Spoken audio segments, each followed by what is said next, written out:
The crafter is a new utility block that is sure to change Minecraft forever. Since the beginning of Minecraft, players like myself have been wanting a block in the game that will allow you to automate crafting, and this block is Mojang's answer to it. Meet the crafter. You can manually place stuff in here like a crafting table, and then power it with redstone in order for it to craft the item. But of course that's no fun because, well, you might as well just use a crafting table for it. The way that this block differs from a crafting table is you're able to load this thing and power it with redstone in order to make it craft the item that you want. And to the best of my knowledge, this is able to craft everything that a crafting table can. So if you're wanting to craft some TNT, then you could just place in your gunpowder like so, and place in your sand like so, and then as soon as you powered this, you would get an item output of TNT. Although you would get the same output number as a crafting table, so for example, if you put an iron ingot in here, then you would get 9 nuggets out every single time that you powered this, given that you have enough materials in order to make those nuggets. This new block can either be filled with droppers or hoppers, and it can be filled from all 6 sides, which include the top, bottom, and all of the 4 cardinal directions. And yes, that does also include the side that it actually dispenses the item out of. Now, whether or not that's a bug or a feature is yet to be seen, but with it filling inside of the same side that it ejects the items, it does have a practical use because you can have items going into it like so, and then have an item filter underneath it. That way the item filter will only pull out the crafted item. So for example, a item filter for TNT underneath it, gunpowder going in. Since the gunpowder does not fit the filter, it will not pull down through, and the gunpowder will then go to the crafter. Once the crafter has crafted the TNT, it would shoot it into this hopper, as long as there was an open spot for it, which would then allow it to be pulled out of the hopper by a sorting system down below. Now, although this thing can be filled from all 6 sides, keep in mind with a hopper you can only fill it from 5 sides because hoppers will not flow up, they will only flow sideways or down, which means if you plan on filling this from the bottom, you're going to need a dropper. While we're on the topic of this thing being filled, this is going to feel like any other container in Minecraft, working left to right, and then once it's done working left to right, then it's going to go down a column and go left to right again. However, this does have a different characteristic as to where most containers would fill this slot all the way full until it is at max stack size, and then it would go to this and fill this one until it was at max stack size. So for gunpowder, that'd be 64. It's very important to know that this will not fill like that. The way that they have programmed this crafter to fill is it will fill 1 here, 1 here, 1 here, 1 here, 1 here, 1 here, 1 here, 1 here, 1 here. And I think a good demonstration of that would be throwing in some gunpowder in this hopper, allowing it to fill, and as you can see, it's going 1, 2, 3, and then 1, 2, 3, 1, 2, 3, and basically making all of the stacks even. Now, what were to happen if I were to take a half stack and place in the center here? As you can see, whenever it fills, it's going to skip that stack until it gets up to 36 on all of them, so it will fill the lowest stack first, and then try to equalize everything inside of the crafter. And then if we add some more gunpowder, and we take this out, then we're just going to have it filling up inside of there until it's all even, and then it's going to start equalizing and filling it all evenly. So just remember, it's going to feel like any other container in Minecraft, working left to right and then top to bottom. Now, what happens if you want to craft a specific shaped recipe instead of something that does not require a shape? For example, we'll make a sword. So we're going to click these, and this is going to enable only these slots to be filled. And then it's going to fill from this one, and then this one, and then this one. So in order to properly craft a diamond sword, you would need to insert a diamond in here, another diamond, and then a stick in that order. That way it would flow a diamond, and a stick. Same goes for if you had a recipe here, and it was a shaped recipe, you would want to feed them in inside of the correct order. So this would be item 1, item 2, item 3, item 4, item 5. And then if we do this and block off the rest of these, it would be item 1, item 2, item 3. While dealing with the crafter, just like a crafting table, it's really important to put the correct recipes in the correct spot in order to craft the shaped recipe. Now you're probably wondering how the crafter is crafted. You're going to need a crafting table, a dropper, 2 bits of redstone, and 5 pieces of iron, which is pretty cheap and should make this readily available. And you might be wondering, if this block is so great, why do we need the crafting table anymore? And that's where they get you. Although the crafter is set up like a crafting table, if you try to actually pull items out of the output slot of this crafter, you're not able to, and it has to be done by redstone. Whereas if you did the same recipe over here inside of the crafting table, like so, then we can pull all of these out whenever we're crafting them. I guess technically you could walk around with this and a lever, but it will still be more inconvenient than just carrying a crafting table, which is, I think, what Mojang intended. That way the crafting table does not become null and void. Now, because I am currently on a Java snapshot, this is a tile entity, and tile entities on Java cannot be moved. However, I'm sure whenever they add this to Bedrock Edition, it will most likely be movable, unless they decide to do some weird parody stuff with it. I guess we'll just have to wait and see. Another really cool thing about this block is you can literally place this thing any direction that you want, which is a function that I wish a bunch of other blocks had in Minecraft. Even on this one, if you wanted to build up a little bit and then face it down like so, you can have the output facing down, or you can even have the output facing up if you wish, which is really cool. That allows this to be a lot more versatile. And I'm sure that these will be used for different decorations as well, such as walls, and then there is also a cool texture on the top that would probably make a good wall or a good floor. Going over how this thing works, we can untick all of our slots here and we can do a shaped recipe. So TNT would be a good shaped recipe that a lot of people's probably going to want to craft. And as you can see, since we have the stuff inside of there, we could power that and it's going to shoot out TNT, which is wonderful. However, if we have something like a shapeless recipe, like a rocket or a power 3 rocket in this example, then we can power this and get a rocket. However, as you can see, it doesn't matter how you organize all of this. So if we power that, we still get a rocket. However, if we were to put our ingredients for the TNT in wrong, just like a crafting table, it's not going to allow us to craft that. So if we went around and turned that around like so, you can see we get our TNT again, and now it's craftable. Now on the technical side, something that's really cool about the crafter is whenever one of these slots are filled with a single item or more, it's going to output a redstone signal. So if we take one piece of paper and put in there, we're going to get one signal strength out. And then if we place another one here, we're going to get another signal strength out. And then if you increase those stacks, it's not going to change your signal strength at all because it only cares if there is an item inside of each specific spot. So essentially one of these will be one signal strength each, and it doesn't matter if there's one item or 64 items in here. Each spot is only going to give out a maximum of one signal strength each, which means this entire thing will put out a max signal strength of 9 if it's totally filled. And if you're wondering, clicking on these in order to filter out the items are going to count as that slot being filled. So as you can see, I have one item and 2 filled spots, so that's going to give us a signal strength of 3. Now this block can either be soft powered or hard powered. Right now we are hard powering this block, which should soft power this dropper, allowing it to fill this up. So if we go ahead and hit this lever, as you can see, it's going to start ticking that. And if we look in here, you can see some of this is out and it has successfully hard powered the block, soft powering the dropper and filling it up. So if you want to see what that looks like, we can turn that on, and as you can see, it's filling very quickly. Now on the topic of it filling very quickly, you might notice on that dropper, if you are ticking it very fast, there is no cooldown that I see on this thing and it fills very, very quickly, pretty much filling at the speed of whatever you're ticking the dropper at. However, if you are using hoppers, it is going to limit the speed to hopper speed, which is 2.5 items per second. So if we go ahead and fill this up, as you can see, we get the single hopper speed in. Something that's cool about the crafter is it can spit directly into a container, such as a chest, but not just spit directly into a container, it spits into the container instantly. So as you can see, we have some ingots here, which are going to break down 9 iron nuggets. There is nothing inside of the chest. If we flick that very quickly and look in that chest, we instantly have 9 inside of there, no waiting around. Which means if we tick this very, very quickly, then we have a whole lot more inside of this container, and there is no waiting around for it. So I think that just about covers everything that you need to know about the crafter. Again, if you have any questions or comments, drop them down inside of the comment section below. And if you're enjoying this video, drop a like, it helps out the channel. Thanks. So in typical RSbuilt fashion, I've already been on here and tinkering and already designed a automatic crafting system that is small and compact and will pretty much craft every single item that a crafter or crafting table can craft. And as you can see, it's very, very small, and it's only 3 blocks wide and a couple blocks tall. And it probably doesn't even need a tutorial for it. As you can see, there's really no blocks hidden. We just have a comparator here facing this direction. Got some redstone, a repeater down there on a 4-tick delay facing into a block underneath that crafter powering it. And then underneath this block here, we have a comparator facing this way. So underneath both of these sticking up, there's a comparator facing that direction. And then we just have hoppers inside of a line working their way towards the chest with a crafter right there. All of these hoppers are facing towards that chest, and then all of these droppers are facing towards that hopper line, which means we get a fully automated crafter. So it would be nice if we just had the ability to place in the items inside of the specific order and then have these actually go into the hopper and then maintain that same order while going down to the crafter. But with the way that the hoppers work both on Java and Bedrock Edition, they kind of mix up and scramble the items. And then although you put them into the hoppers inside of the correct order, and they should stay inside of the correct order, they end up scrambling up, becoming a big mess, and then finding their way into the crafter inside of a very unspecific way.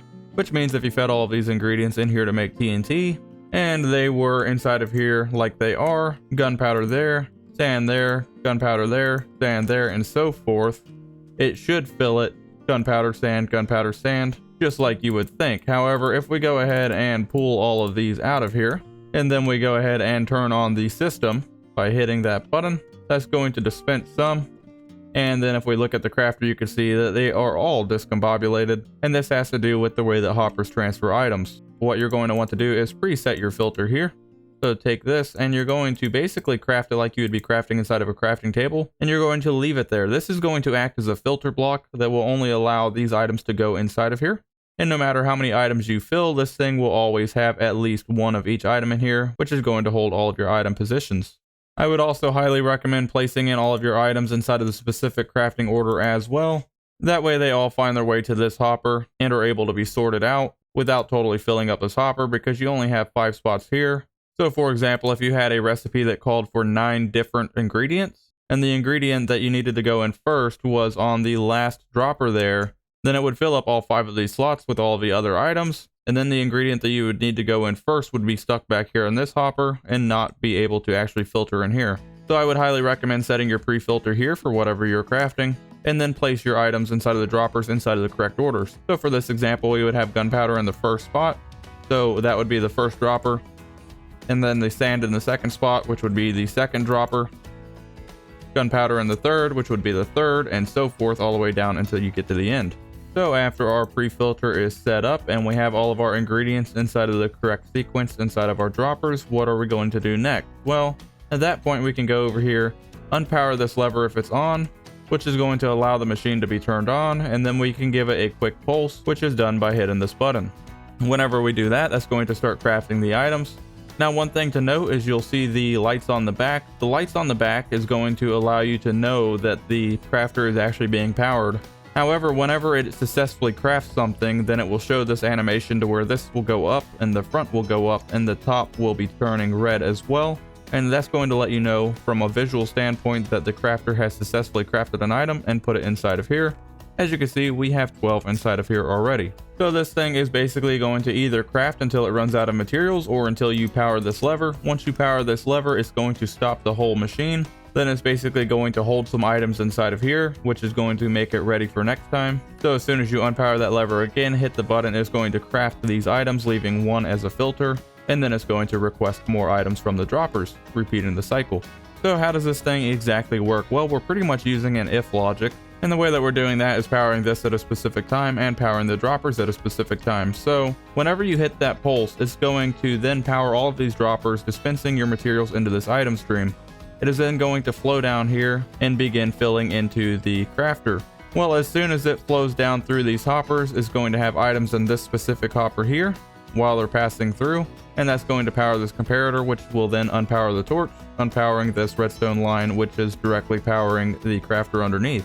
That part is not important because this block is not activated by being unpowered, it is activated by being powered. So whenever the items are done flowing through here, and all of your materials have now entered the crafter, that will mean that this hopper here is empty. And as soon as that hopper becomes empty, it's going to unpower that comparator since it no longer has anything to read in that hopper, which will then allow this redstone torch to powering that line, which will then power the crafter.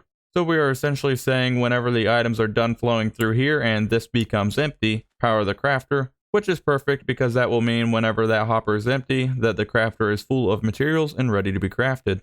So then the second part of the system is, once that is powered, it is going to directly spit out items into this hopper. And then we're using the same signal logic. If this hopper has items inside of it, it's going to power this comparator. And whenever this comparator is powered, it's going to power this redstone line, powering that block, powering that repeater, that block, and then this redstone line ultimately, which will then tick all of the droppers again, repeating the cycle. So it's all pretty much a big loop. The nice thing about this circuit is whenever it tries to tick these droppers and there's no more ingredients inside of these, because you filled up all of these evenly with materials, or at least you should have, that will mean that there's no items to be dispensed, which means that nothing will ever power this comparator because nothing will ever go inside of that hopper, which will then put the machine back inside of the idle state, waiting for you to refill these and hit the button. Now this thing does not necessarily have to stay powered in order for this machine to stay off. You basically just need to break the cycle, and the way that we're doing that is just breaking the cycle using power. So just like the button, you can start the machine by using this as well, giving it a quick pulse, and that's going to start crafting items again. And as you can see, we're getting items that are being crafted inside of the large chest now. And then if we go ahead and turn that off, that's going to stop the cycle. And then after a few seconds, we can briefly turn that off. Then that's going to allow the machine to be in standby mode. So it doesn't really matter if you leave it inside of a powered state or an unpowered state, as long as it's not constantly crafting still. And as mentioned, the way that you're going to stop it from crafting is just leaving this on a couple seconds, which will break the cycle. Now if you go flicking that lever too much like I just did for demonstration purposes, you might notice that you get too many items as placeholders in here. So for this example, we should have 2 in here instead of 3. So we know as soon as we start this again, it's going to craft this first before dispensing more items. So we want to bring this back down to 2. So the way that you can do that is just place the button here, give it one single press, which will then craft what's inside of there. And now we're back down to the placeholder of 2. And then whenever we go to start the machine again, we can hit that. And then it's going to then start crafting again. Now what happens if we wanted to craft something that doesn't have 9 items inside of it? Well, we would go in here and then we can remove all this. And then once all that's removed, let's say we're going to craft some rockets. So we're going to preset our filter. And you can put that, because it's a non-shaped recipe, you can put that any way that you would like. Although that does mess with my OCD, so I do need to have that at least be even. So we'll go ahead and craft it like that. And then we're going to click all of the spots that we don't need to use. That way we're only funneling items into these 4 spots. And then because I'm on creative mode, I have these droppers here that are pre-filled with items. So I'm going to just replace the entire dropper. You're not going to remove the dropper. You would then just refill these and change out the materials. So for this one, we're just going to need paper here, and then gunpowder, gunpowder, and gunpowder. And then we're going to grab some empty droppers and place all of these droppers down, which are empty.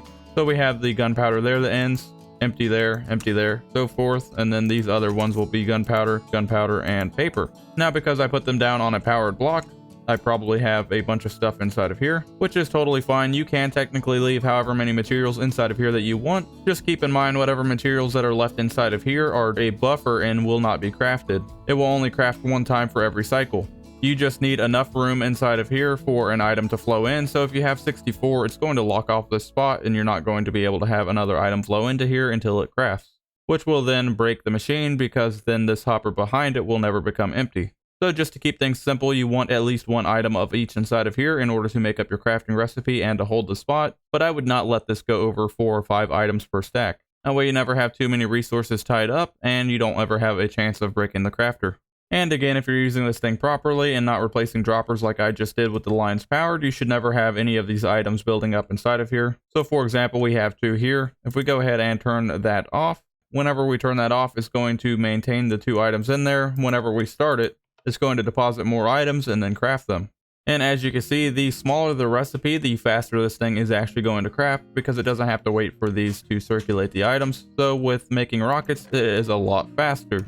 Now, whenever you're filling this thing, you're going to want to fill it, like I said, 1, 2, 3, 4. I would highly recommend using the closer droppers to the crafter. That way you don't run into an empty one here or an empty one here. The reason being is we have 4 materials here, and as long as a dropper has an item inside of it, it's going to be quiet. However, if we have a dropper that is empty, then it is going to be loud, and that's that ticking that you hear. So if you put all of your items on this side, which we know that we have 4 here, then we can go to this 5th one, break this redstone dust, and now it's only going to power the ones that have items inside of it, making this system totally quiet. Now this is an amazing automated crafter here. It will craft pretty much everything that you can craft inside of a crafter or a crafting table, and it is very easy, simple, and straightforward to build. You can build this thing literally without a tutorial here. However, if you want something that's going to be a lot faster, you are probably going to have to make some sacrifices, 1 either being the size of it, or 2 being the versatility of it. I think what we're going to be seeing a lot is probably something like this will be the gold standard, and this would be something that's probably inside of somebody's base. That way they can readily change out the items if they want in order to craft a bunch of stuff in bulk. Then they can just hit the button, walk away, and as long as the area is loaded, it's going to craft all of your items for you. However, I think that we're going to be seeing a lot of specific contraptions too that are going to be very specific to the farm that they're building. So for example, if you have a creeper farm, you're probably going to want to build a sugarcane farm directly underneath it in order to have all of that gunpowder run down into a dropper for the crafter. And then you'll probably see a sugarcane farm that will then have the sugarcane go into a crafter to craft it into paper, and then that paper will then go into the primary crafter. But with something that you're going to be using a lot of, like TNT or maybe rockets, you're probably not going to want to sit there and wait for that thing to craft. So you can do stuff like this. However, it is very specific. Now, this is going to be a level 3 rocket crafter. Level 3 is the rockets that I prefer to use because they give you the most flight duration. And it's nice because the rockets are not a shape craftable recipe, which means that they can all go into this at any order. So we essentially have a crafter inside of the middle that have 5 spots locked out with 4 spots open, 1 for paper, 3 for gunpowder. And then we have 4 droppers pointing directly into that crafter. Those droppers are of course going to be gunpowder, gunpowder, gunpowder, and then on the back side here we have paper. And because the crafter does not currently have any kind of cooldown, and hopefully it will not in the future, we can power this at a ridiculous amount of speed. And as long as these have items in it, it's going to be nice and quiet. And as you can see, we have a whole lot of rockets coming in very, very, very quickly.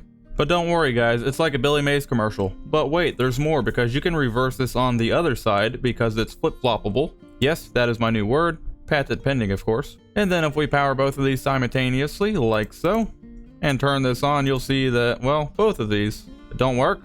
It's broken.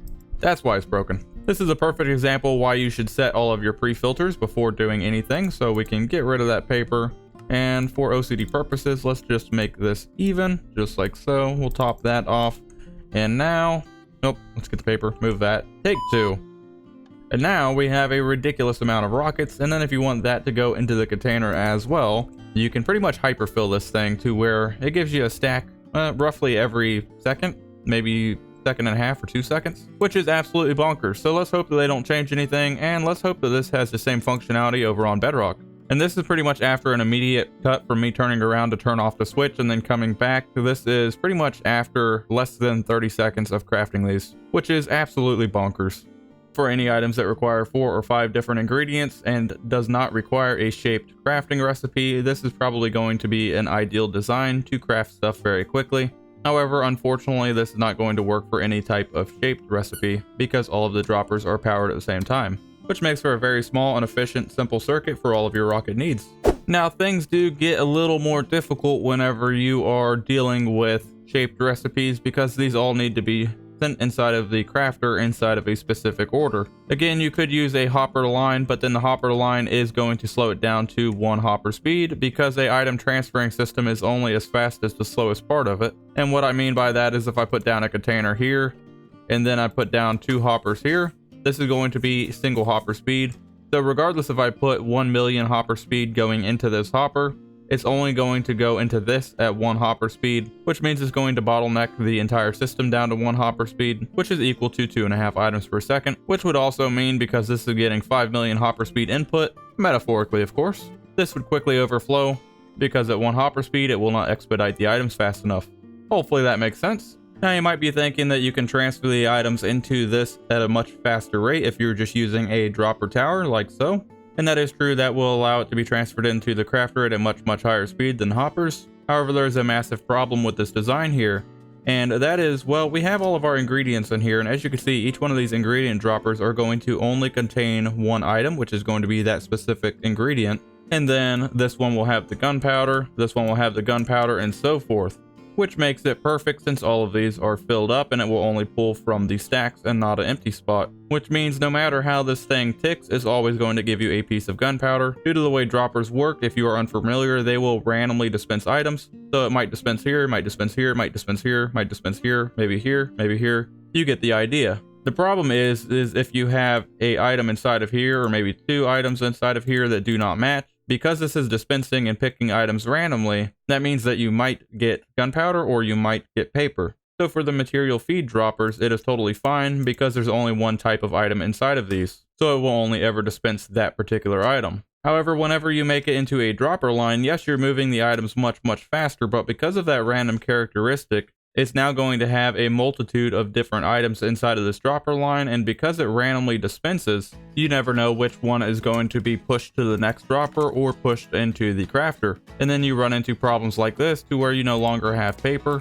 which then breaks the crafter and will not allow it to make rockets. Now you can preset this like all of the other ones, however, with these constantly cycling items, you're eventually going to either end up with all gunpowder or all paper here, which is then going to completely break the crafter, so it's just not going to be a reliable circuit. So the other thing that I mentioned that people are going to probably want to build a ton of is going to be TNT. Now I do have multiple different designs here, and I've made multiple failed designs too. Well, I'm technically speaking, all of these are failed designs. I think the one that I had the most luck with was this one over here, and the problem that I had with this is that it wasn't quite keeping up with the output of the items. So even though the output of the items on this one is turned down, as you can see, the sand is still losing its ability to really maintain it. And even if I go down to a 4-tick delay, you can see that we will eventually run out of the materials, and then that's going to eventually break it. So essentially I'm having trouble getting all of the materials into the crafter fast enough without having to make the speed very slow. And then I think if the speed goes any slower, then, well, we're going to be pretty much even with what I made over there. So that's going to require a little bit more head scratching on my part, and if I figure out any way to do it, I'll be sure to let you guys know here. With that being said, the multi-crafter and the rocket crafter should work on both Bedrock and Java Edition. Like I said, I'm going to continue trying to get this TNT generator to work because I know that it's going to be a well-desired thing, and I'm sure there's a way to do it, but I just have not quite figured it out yet. If you enjoyed this video, please drop a like down below. It really helps out the channel, and if you really like the video, consider subscribing. That way you don't miss any videos like this one. As always, any questions, comments, or concerns, drop them down inside the comments below, and I'll reply as soon as I can. I do try to answer every single comment that you guys drop down there, as long as it's relevant and warrants a reply. Thank you guys so much for watching, and I'll see you guys in the next video. Bye!